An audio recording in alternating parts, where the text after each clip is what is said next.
আসসালামু আলাইকুম ওরহমতুল্লাহ বরকাতু। ফ্রেন্ডস, কথা বলবো রাইজিং ক্রিয়েটার।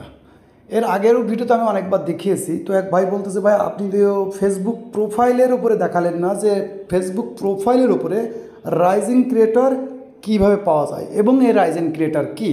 তো আমরা যদি এখান থেকে আমাদের দ্বিতীয় আইডিতে আসি, তো এখান থেকে আমরা দেখব কি, এক্ষেত্রে আমরা আর একটা পেজের উপর চলে যাব, অর্থাৎ পেজ যেটা আমরা দেখালাম এটা প্রোফাইল, আর এটা চলে যাচ্ছি পেজ।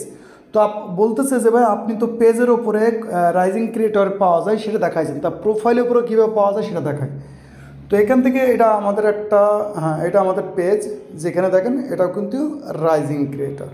এখন আপনারা জিজ্ঞেস করবেন যে রাইজিং ক্রিয়েটর কী। রাইজিং ক্রিয়েটর এবং পাশাপাশি কিন্তু আরও ব্যাচ আছে, অর্থাৎ আমরা যারা ফেসবুকের উপরে রেগুলারভাবে কন্টেন্ট ক্রিয়েশন করি কিংবা রেগুলারভাবে ফেসবুকের মধ্যে কোনো না কোনো অ্যাক্টিভিটি ঘটাই, তাদের কিন্তু আলাদা আলাদা কিছু ব্যাচ দেয়, অর্থাৎ পদবি দেয়। যেটা আমরা যারা ভিডিও ক্রিয়েট করি তাদের মধ্যে ডিফল্টে থাকে ডিজিটাল ক্রিয়েটর, কিন্তু ডিজিটাল ক্রিয়েটরের পাশেই কিন্তু দেখবেন রাইজিং ক্রিয়েটর এবং নতুন রিলসের ওপর ওটা আর একটা ক্রিয়েটর এসেছে, যেটা আমাদের বিভিন্ন রকম পেজের ওপর আছে। তো ওটা আছে কিনা আমি জানি না। তো যাই হোক, আমরা কথা বলবো যে ফেসবুক প্রোফাইলের উপরে রাইজিং ক্রিয়েটর কীভাবে পাওয়া যায়। তো প্রথমত বলবো, ফেসবুক প্রোফাইলের উপরে রাইজিং ক্রিয়েটর পেতে হলে আপনাকে রেগুলারভাবে ভিডিও কিংবা রিলস কিংবা পোস্ট করতে হবে রেগুলারভাবে। কারণ এই রাইজিং ক্রিয়েটর কিন্তু এক সপ্তাহ পর পর আপগ্রেড হয়। এক সপ্তাহের মধ্যে যদি আপনার কোনো অ্যাক্টিভিটি না থাকে, তো অটোমেটিকলি কিন্তু আপনার রাইজিং ক্রিয়েটর ব্যাচটা চলে যাবে। তো যদি রেগুলারভাবে আপনি লং ভিডিওর উপরে কাজ করেন, সেই ক্ষেত্রে কিন্তু রাইজিং ক্রিয়েটরটা আসবে। আর নতুন করে যদি আপনি রিলসের উপর কাজ করেন, অর্থাৎ আপনার প্রোফাইলের উপর রিলস আপলোড করেন, সেখানে কিন্তু রিলসের আলাদা একটা ব্যাচ আছে, যেটা আমি কোনো প্রোফাইল কিংবা পেজের উপর পাইলে সেটা আপনাদের ইনশাল্লাহ দেখাবো। তো মূলত আছে কি, এই এখন বলবেন ভাই এই রাইজিং ক্রিয়েটর কি চলে যায়? হ্যাঁ, এই রাইজিং ক্রিয়েটর কিন্তু এক সপ্তাহ পর পর আবার চলে যেতে পারে। কখন?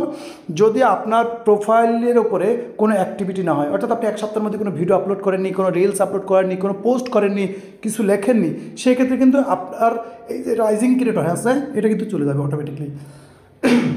তো পাশাপাশি বলবো যে রাইজিং ক্রিয়েটর পাওয়ার জন্য আপনার মূল গল্প হচ্ছে আপনাকে রেগুলারভাবে ফেসবুকের মধ্যে কিছু না কিছু করতে হবে। যেমন আপনার প্রোফাইলের মধ্যে রেগুলারভাবে আপনি একটা রিলস আপলোড করলেন, একটা পোস্ট করতে পারেন, একটা লং ভিডিও আপলোড করতে পারেন, কিছু লিখলেন কিংবা কোনো গ্রুপসে পোস্ট করলেন।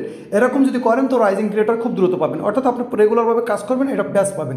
পাশাপাশি এই জিনিসটা যদি আপনি এক সপ্তাহ গ্যাপ দেন, দেখবেন অটোমেটিকলি কিন্তু এটা আবার চলে যাবে। আবার যদি পরে কাজ করা শুরু করেন আবারও আসবে, যদি একবার আপনাকে দিয়ে থাকে।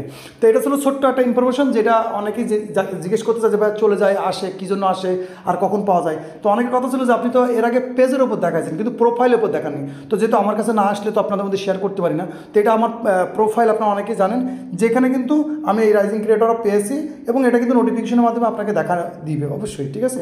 তো এই আপনি চাইলে রেগুলারভাবে অ্যাক্টিভিটি করলে ইনশাল্লাহ আপনিও রাইজিং ক্রিয়েটর পেতে পারেন। তো এই ছিল ভিডিও। যদি ভিডিও ভালো লাগে অবশ্যই ভিডিওতে একটা লাইক করে দেবেন এবং অবশ্যই আপনাদের মূল্যবান কমেন্ট করে রাখবেন, যাতে করে আপনাদের কমেন্ট অনুযায়ী আমরা নেক্সটে আবারও ভিডিও বানাতে পারি। তো ততক্ষণ ভালো থাকবেন, নিজের খেয়াল রাখবেন।